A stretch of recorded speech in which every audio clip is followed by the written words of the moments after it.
Hello, fellow classmates. This is Nathan Bowser again. This week I'll be discussing the future of my chosen industry, which would be game audio.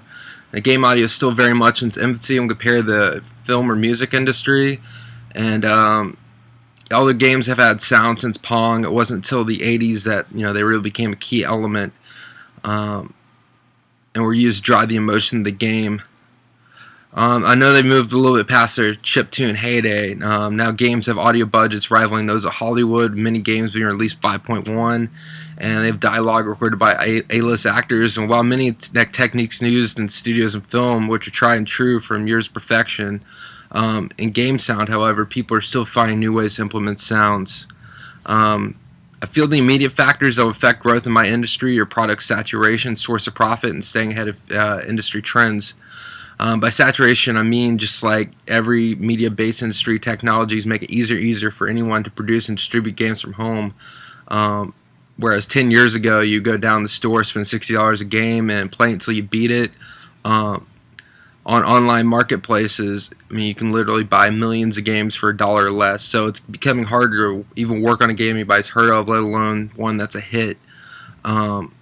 As far as source of profit, like I said, most games are being given away for free. Obviously, companies aren't able to profit from product sales alone.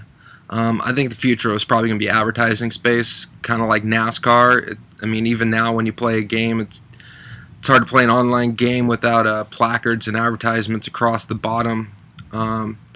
Another thing to consider about future growth is what will be the future technology trends. I mean, will consoles even be around, or will it be a smart TV?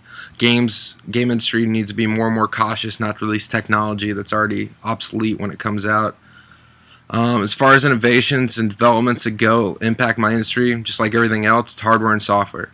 The computers are getting smaller and more powerful. I mean, they're twice as powerful as they were 2 years ago. A cell phone can make a decent field recorder, whereas 5 years ago I'd have to spend a few grand on a field recorder.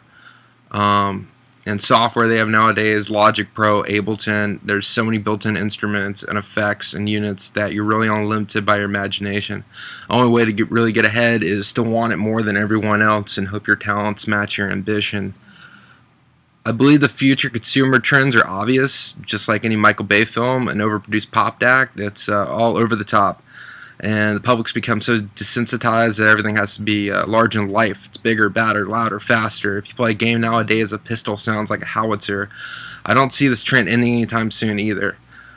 The competitive environment in games, especially here, is very intense. More and more game studios outsource their audio and music to freelance contracts. So everyone is competing for inconsistent income. People aren't employees anymore, and your credentials define you. That was my view on the future of game audio. I hope you enjoyed it. Thanks.